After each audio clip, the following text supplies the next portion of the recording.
Hi, I'm Brian Mullin, and this is Balls Out Physics, episode 4.1, Virgin Galactic, Telecom, and Thermal Radiation.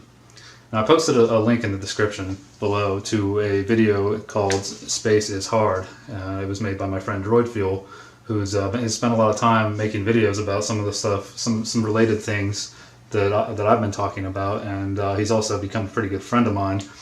He also has a degree in engineering. We talk a lot, and we both see the same problems with the current model of our world, and so we've been working together a lot, and it's been a lot of fun. And so Space is Hard is all about Virgin Galactic and the struggle that Richard Branson and his company have had achieving low Earth orbit.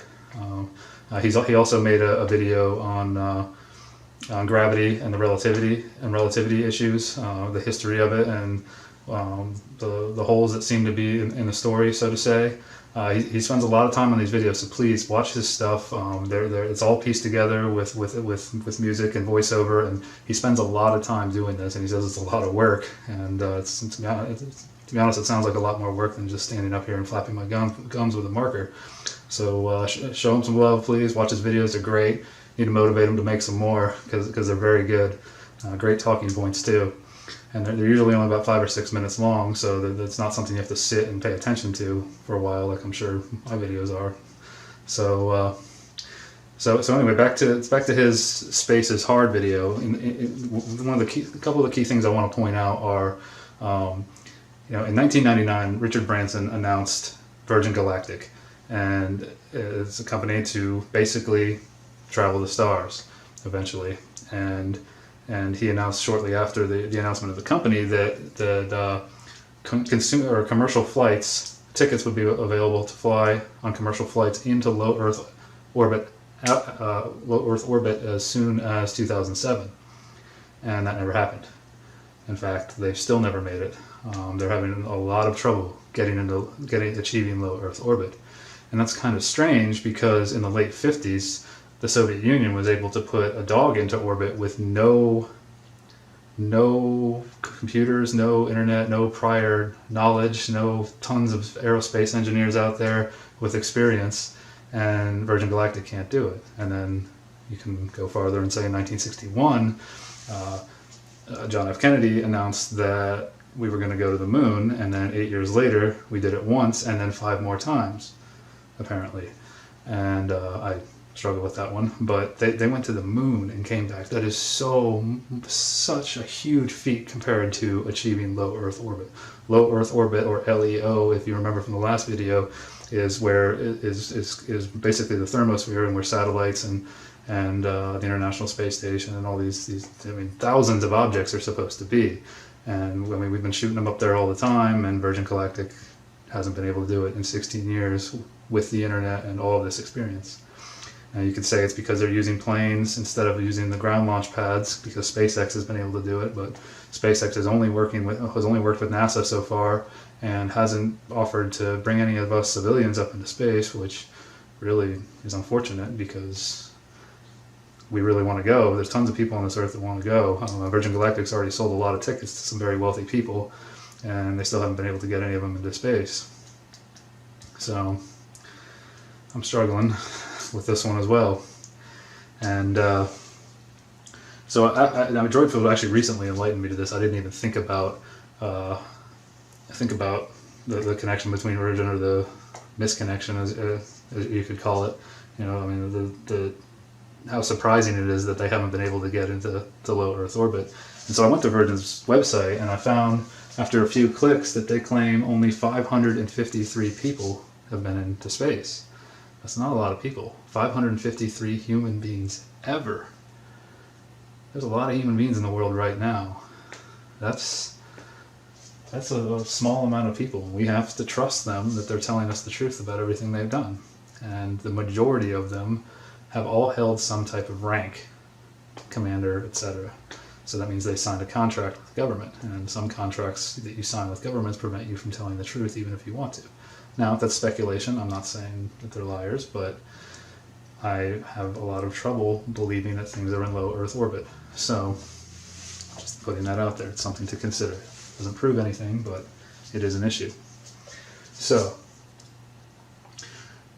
I also wanted to talk about Telecom, and I will start with GPS, not really Telecom, but they are related. I probably mentioned it before, but GPS is one of the first things you think about when people would tell you that, nobody's ever been to space, that satellites aren't real, and, that satellites would burn up in the thermosphere, things like that. You say, well, how does GPS work? It's the very first thing I thought of, how does my Garmin work?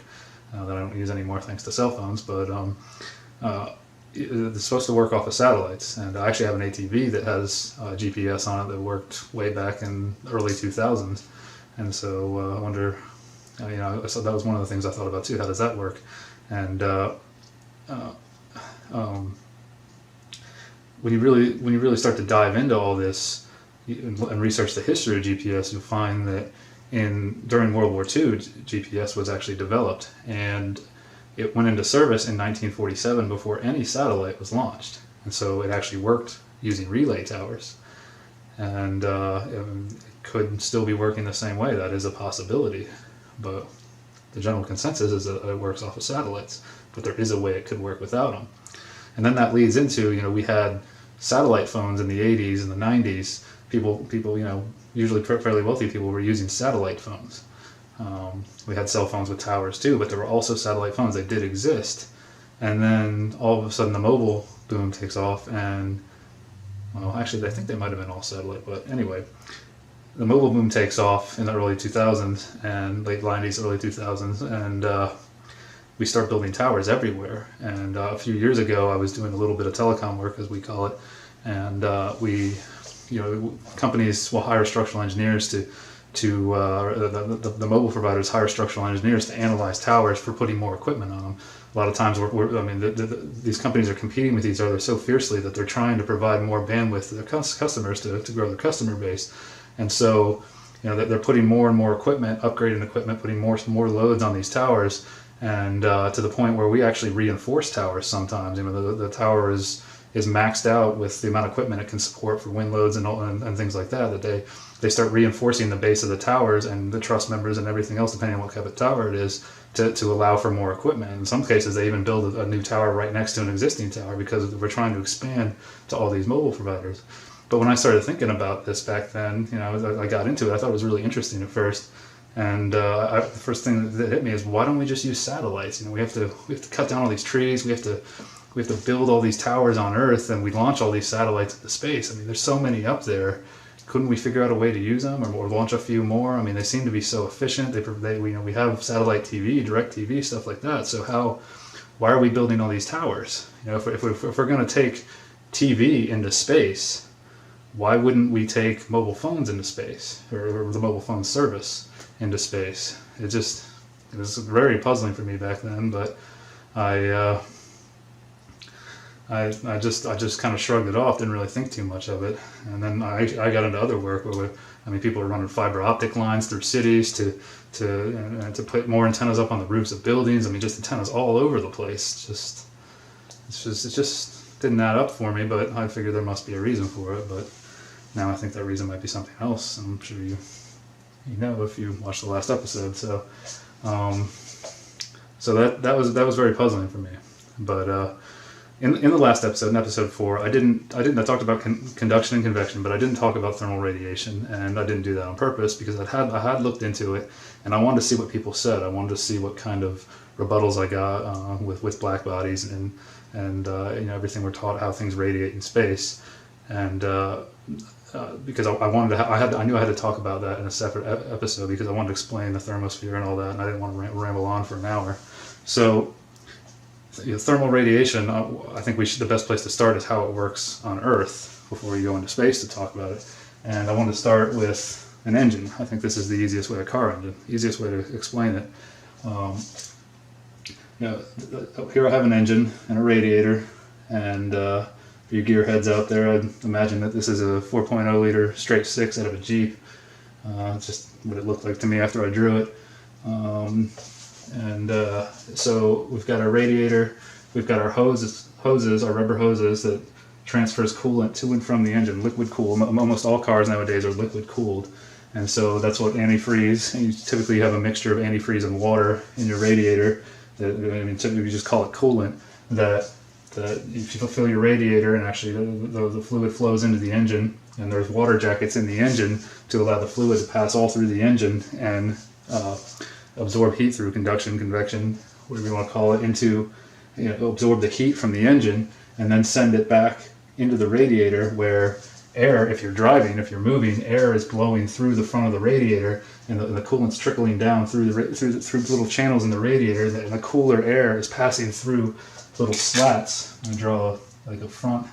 If you look at it, if you're going to cut a section here, say this is a section looking at it, at the front of it, you would say section AA looks something like this. There's a bunch of little slits. Probably, if you've seen the front of a radiator, it's a lot better to look up a picture than what I'm drawing here. There's some little framing in here to hold all these slits together. The air passes through there, and the waters, or the coolant, is draining down through the radiator, and the heat in the coolant is radiating out into the air. But you maybe call this convection, but it is a radiator, and then the heat is being transferred into the cooler air. So then you now have hotter air flowing through into the engine bay. However, since the coolant is, since the engine is water cooled and there's so much cool water in the engine, it keeps the engine cool and keeping it from overheating. Now I forgot to mention there's a fan here, and usually on an engine that's orientated like this, which would be rear wheel drive, you've got a water pump that the engine belts turn, which I didn't draw, but that pumps the water through the engine into the radiator and back continuously. And the fan is usually mounted on the front of the water pump, and the fan is there so when you stop moving, you don't have air flowing through the radiator. There's a clutch in the fan, housing that has how the fan kicks on, or that grabs, and the fan starts spinning and it starts pulling air through the radiator to keep the engine cool while you're idling or sitting at a stoplight. That's basically how a radiator works. Okay? But I mean, even with the cooling going on, the engine still radiates what we call through infrared waves. This is what my FLIR camera measures. It still radiates heat away from it through the air, but not efficient enough so it'll overheat if it doesn't have a liquid cooled system. Now there are some air cooled engines that have just fans, but the engine does radiate some heat to its surrounding environment. Okay, so when you think about that, if you have a problem with your liquid cooling system and you say it's not working as well as it usually does, and it doesn't work so well that your engine might overheat, in what situation do you think it would overheat? Would it be more likely to overheat? Driving in the middle of the August summer heat, if you're north of the equator, or driving in the middle of January in the winter? Common sense tells you, obviously, it's going to be more likely to overheat in August, right? Because there's hotter, warmer air around it. And in January, there's colder, denser, more air, and it's cold around the engine. And if you remember from episode 4, hot goes to cold, so the heat and the greater the difference in temperatures, the faster it moves. So the more cold air there is for the heat to escape to. But you do have one more thing I want to mention is you have an engine compartment around the whole thing. So say there's here's your engine compartment. Goes back to the car, and there's a firewall here. Something like that, and the engine compartment gets hot very quick. It fills up with that radiating heat. So I should have done it like this. It radiates out, and then the inside of the engine compartment gets pretty hot, and then everything starts to balance out. And so the liquid going through the engine is actually cooler and keeping the engine cold, and fresh air is coming in from outside the compartment to keep the engine cold. So if you have an old beater truck like me, with a dated cooling system that you're too lazy to fix, sometimes you got to drive a couple hours on the highway in the summertime. What you can do is turn your fresh air intake on, open all your windows, and open up the heater vent. Turn the heater on, because the way the heater works is by blowing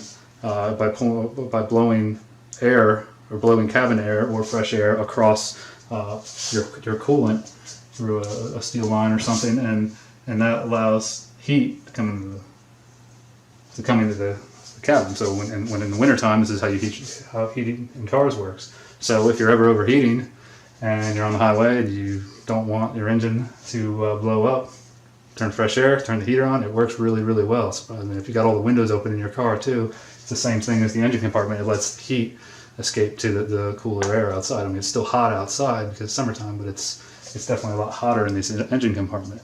So that's a way that you can save your car, your old truck. So that's to give you an idea of how it works on Earth. It does move through infrared radiation, but it's moving through air. The wave. If you imagine like waves in a pool, I still kind of visualize it as moving through the air in that wave, in that electromagnetic wave frequency. If you look at the frequency chart, so this is how radiation works on Earth. Now I'm going to cut and I'm going to draw a new sketch to try to visualize how this would work in space, or how I visualize this working in space, and you can form your own opinion on that. So I'll cut and be right back. Alright, so here's a new sketch. In the center here I have Earth that I sketched up based on the Apollo 17 photograph, which is probably the most famous real picture of Earth. What's very surprising when you start looking into all this is how few real pictures there actually are. All of the new stuff is composite. New video, Earth pictures is composite. You can really tell it's a composite, kind of almost like a rendering, or even cartoon, some people call it. I don't want to call it that, or an animation for the newer stuff. And this was supposedly taken 40 years ago. And I've also watched people who are very good with Photoshop play with layers and break this down and show that it kind of looks like this was faked. But I'm not a Photoshop expert, and I'll let you be the judge of that. If you just look into this and see what you find. But anyway, assume it's real.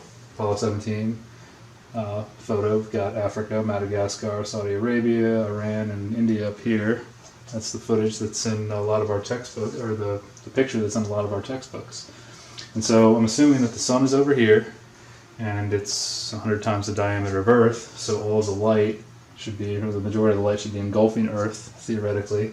And got sun rays, typical. TYP is a very common abbreviation you'll see on engineering drawings. So I've got the sun rays engulfing Earth, Earth's absorbing the rays that are hitting it, and the other ones are passing by. The ISS up here in the thermosphere, and then I've got a blow up of the ISS that I'm going to talk about, and also I added up to Apollo 13 up here because I mentioned it on the last video, and some people had said that the light hits Apollo 13 and it heats up, but it immediately cools down, and immediately radiates away because of black bodies and thermal radiation in space through infrared light. Okay. So starting with the ISS, because the ISS does have a cooling system on it that's supposed to cool the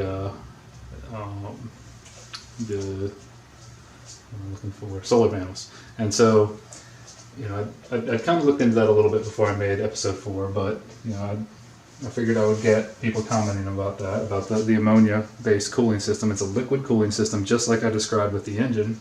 Well, not just like I described it, but very similar. And so what's supposed to happen is these are the solar panels right here. If you look this up, I have a link below in the description to a space.com article, or to the space.com description of how this works. And so you've got the solar panels, and then this is the body of the space station, and you've got Russian and American side. You can see all this on space.com. And there's supposed to be liquid ammonia flowing through the solar panels and through piping and everything that comes to these little red squiggly lines here that I've got representing the radiators. Now there's 3 at each one of these locations, so there should be 6 radiators total. And so just like with the engine, the car engine, heat is absorbed by the solar panels to keep them cool. Heat escapes from the solar panels to keep them from getting too hot, and then the heat flows into the cooler ammonia, and then the ammonia flows to these radiators, and then heat radiates out into space, or the thermosphere where the ISS is. Okay, but in this case, it's not the same because the air particles are so far apart from the radiators that the heat isn't transferred directly into matter. In fact, the heat just becomes electromagnetic radiation or infrared light. That's very different. And what's confusing to me is when and why does heat suddenly jump from matter to nothingness? You know, we're told, and it's accepted, that light can travel through a vacuum. And we can build a glass vacuum tube or a box or something on Earth and apparently shine a light through it, artificial light that we create, and we can see the light passing through it. In my opinion, that's not the same thing. Outer space is not supposed to have a container, and I think the container does affect the experiment. And if you've ever studied the double slit experiment and what happens in that experiment, how do we know that we're not seeing light pass through a glass vacuum tube? Because we expect to see light covering all the electromagnetic spectrum, but we can see the visible light passing through it. Now that sounds far-fetched, and in episode 6 I will go over the double slit experiment because that is one of the most mind-blowing things I've ever discovered in my life. And it'll help me explain why I think this could be different and possibly a trick, not necessarily people trying to trick us, maybe the world actually tricking us, and I'll get into that, so I can't explain it yet. So let's just assume it works. Let's just assume that heat contained in matter, in that ammonia, in the radiators, can just become infrared light and radiate out into space.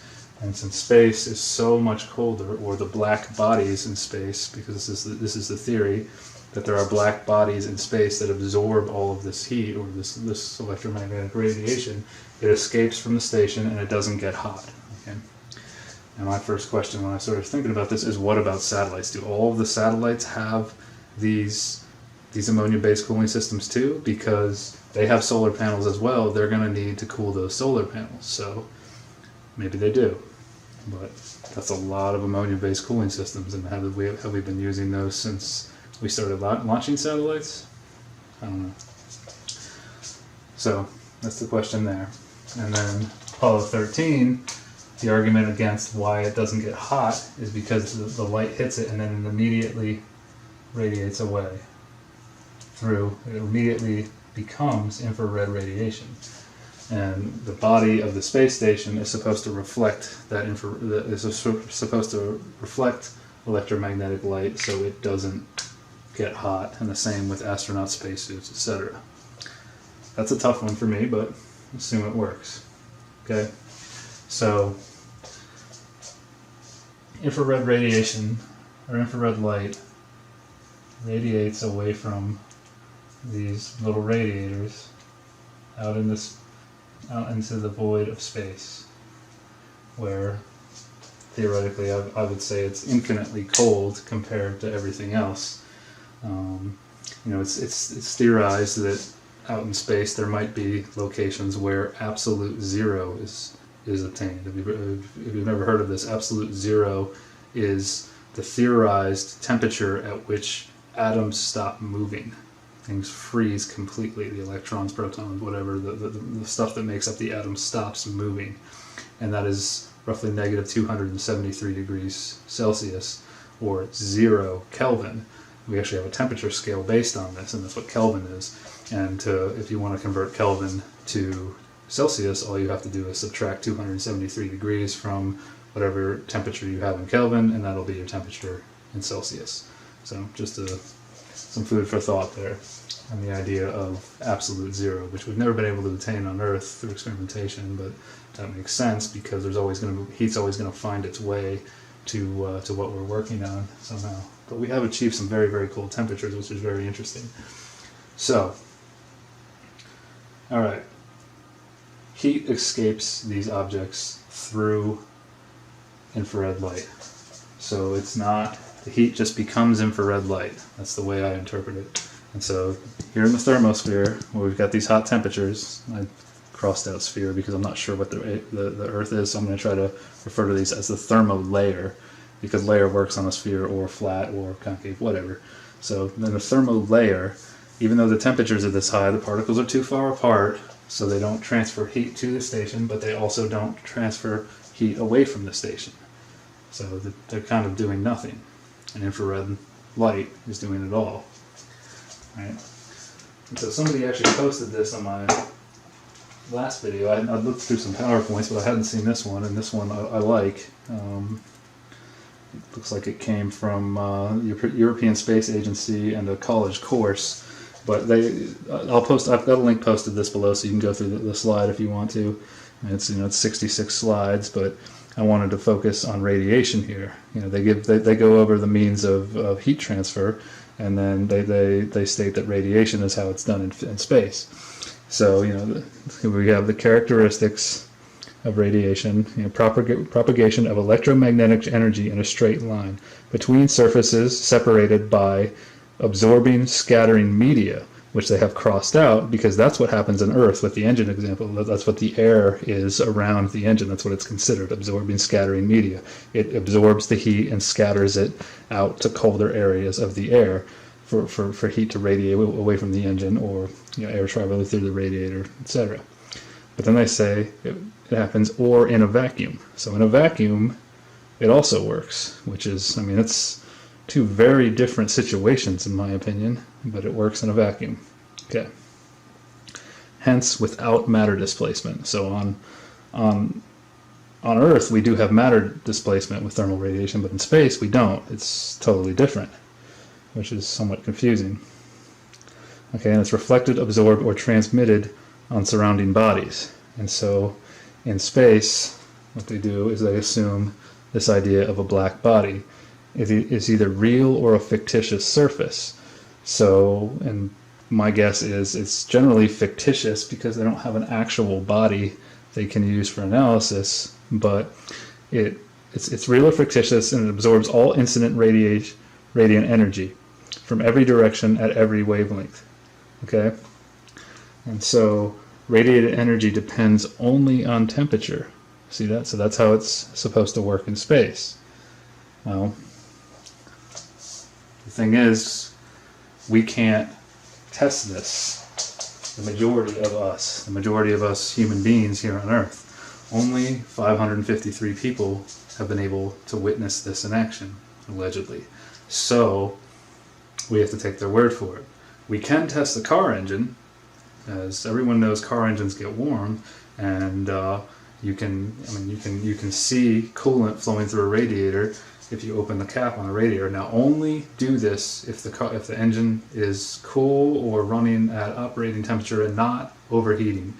Never ever open the cap on a radiator if the car is overheating.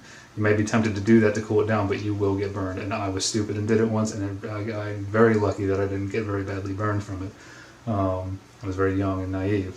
But don't ever, just if the engine's warm, just don't open the cap. But you can see coolant flow through a radiator, and you can feel heat from an engine. And if you open the hood of an engine compartment, you can feel the heat rush out into the cooler air that's around you. And you can also test cooling an overheating engine with a heater by turning the heater on if you want to. These things work. We know they work, so we can test this on Earth. We can't test this. We can't test electromagnetic radiation, light, hitting objects in space and then immediately radiating off so they don't melt. Okay? We have to take people's word for it. And it's hard to wrap your head around because it seems to be opposite of what happens on Earth. And it seems like as I was explaining the engine example, on a colder day, an engine would be less likely to overheat. But the temperature in the thermosphere is 1,500, 2,000 degrees Celsius. So that's what's strange here is the IR light, infrared light, is unaffected by the temperature of the thermosphere. It doesn't matter. It's all about black bodies and how the radiation wants to travel to these fictitious black bodies that are very cold. Okay?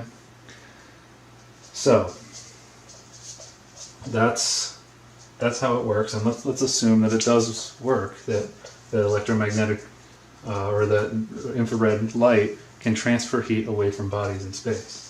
Alright, so now that we went over the space station, get rid of that, I had that blown up view of it.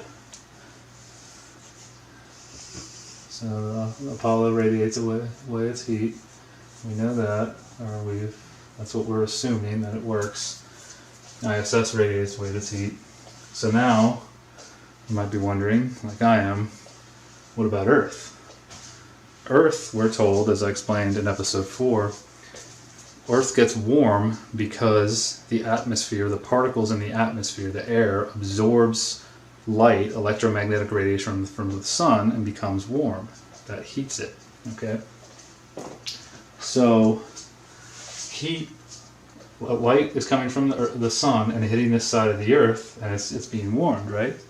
And as we know, when the sun goes down, or goes out of our view, whatever you want to call it, the air begins to cool, the ambient temperature begins to drop. And so that would be this side of the Earth. It would be nighttime on this side of the Earth. But if actually, I'll put that back up here. If all this heat right now is radiating away from this Apollo 13 or any other spacecraft or satellite that's in space, then why doesn't it happen to Earth? Once this side of Earth is no longer in the sunlight, shouldn't all of the heat immediately radiate away, just like it does for objects in space? Remember, when we look at the layers of the air, start down here in the troposphere, this is where it's cooling off, where we experience the temperature drop at nighttime. When you go into the stratosphere, the temperature does go up a little bit, but it doesn't get higher than it does in the troposphere, and then in the mesosphere it gets colder. So thermal radiation, from the engine example, you would expect heat to move up into the mesosphere, but then it gets really hot in the thermosphere, so you would expect it to move into these colder layers here and not go into the thermosphere, unless you accept that, or you take the assumption that the thermosphere doesn't affect thermal radiation. Now there's a gray area there, because through these layers it's moving through air, and the wave, the electromagnetic wave, is moving through air, and so air is kind of part of the wave. It's scattered. It's scattering meteor. There's matter displacement, as shown in that PowerPoint slide. But since in the thermosphere the hot air doesn't affect the satellites and the ISS, we have to assume that it doesn't affect thermal radiation leaving Earth, or radiated heat leaving Earth, right? It has to be it can't do one and it can't stop one and it can't stop one and prevent one and allow the other to happen. It has to be consistent. I mean, that's what logic tells me. So thermal radiation leaving the Earth is not affected by the thermosphere at all. So what stops all of this heat from immediately escaping?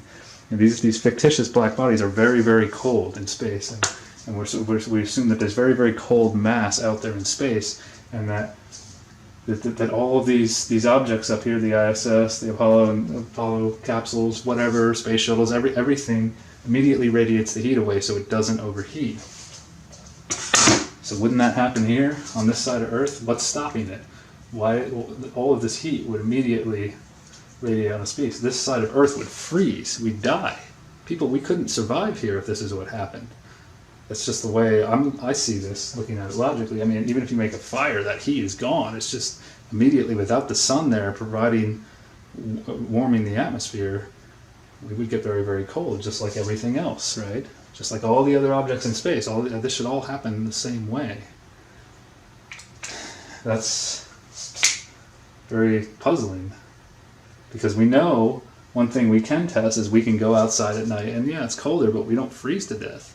I mean, in certain parts of the world it's probably pretty cold, but we can put coats on and we can survive.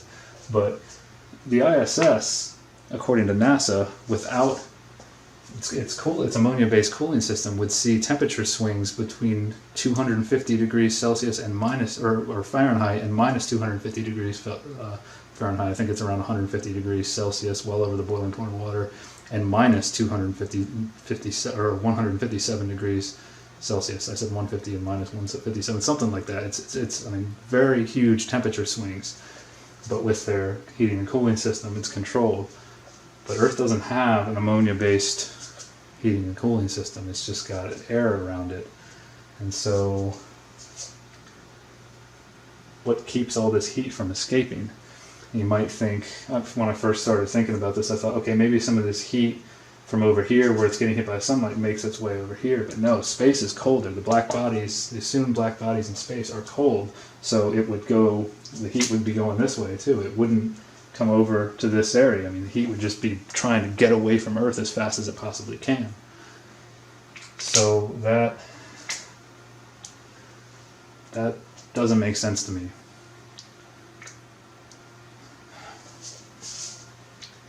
So what are we left to assume here? We know it does cool down at night, but not as rapidly as the rest of these alleged objects in space, these alleged satellites. Where's the heat going? That's the question.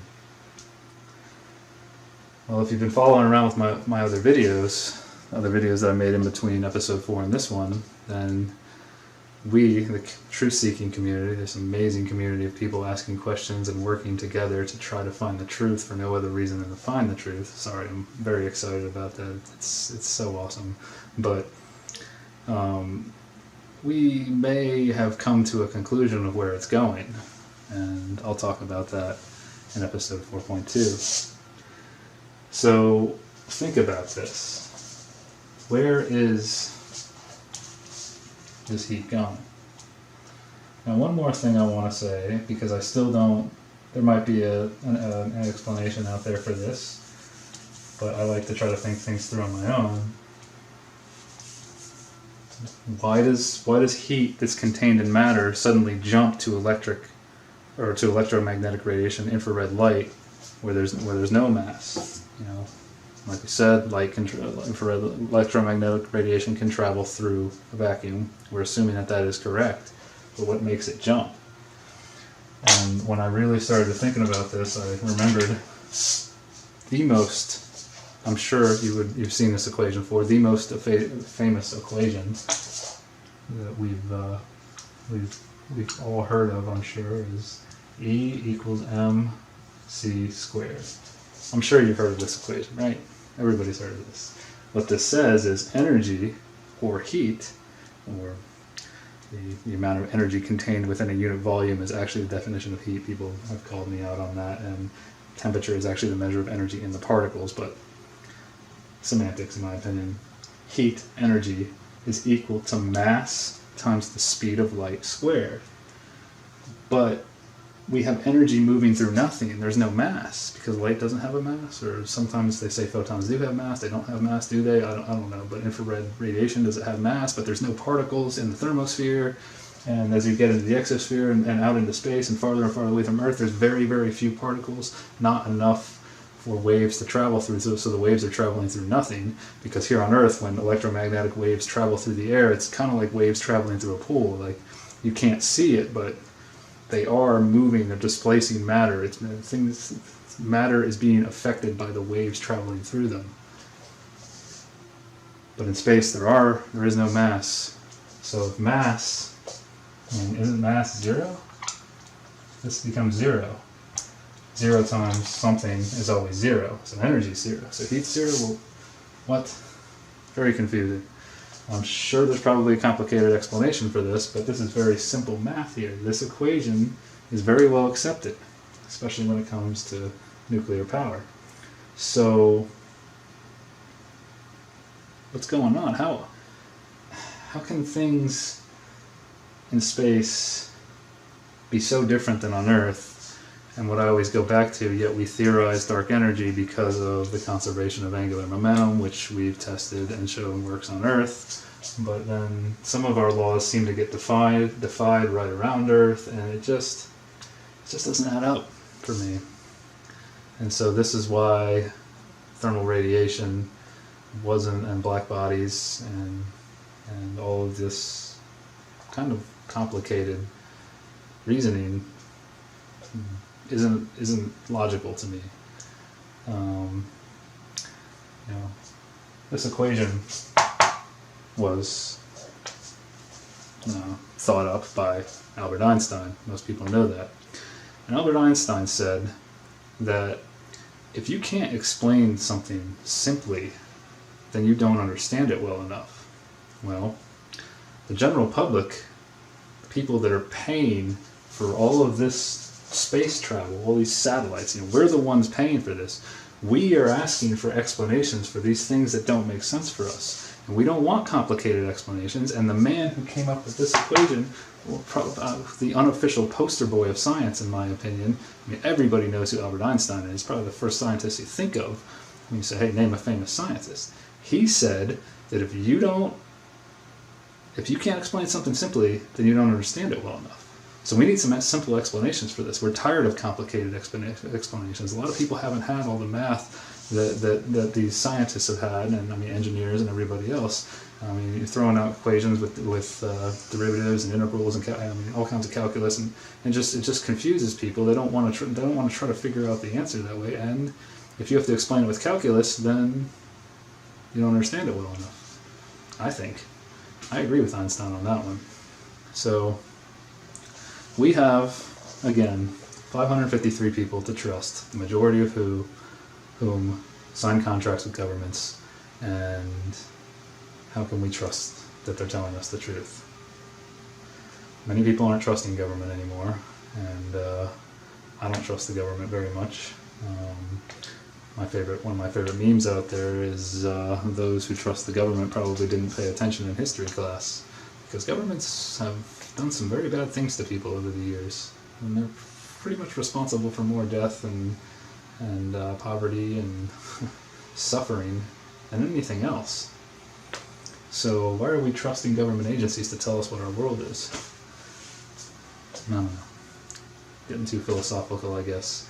But these are the things I'm struggling with, and this one defines so many simple things, simple equations, simple logical thoughts and reasoning. So think about it, form your own opinion, because this is just my opinion. I'm just giving it to you. I'm not telling you what's true or not, like I try to say a lot. So that's it. Can these things really cool in space, or cool instantly in space, without it happening to Earth too? And if this isn't what's keeping Earth cool, if this thermosphere is really hot and it would affect thermal radiation, then it would keep all the heat in. So then where would the heat go? The heat wouldn't be able to escape, and then these layers would get really hot. Just thinking about this, if the sun is constantly heating the Earth, the heat wouldn't be able to escape. So we would all catch fire, and the whole Earth would burn up. The heat's got to go somewhere, and that's what we'll talk about in episode 4.2. So, until next time, keep thinking, keep asking questions. Let's find the truth. Peace.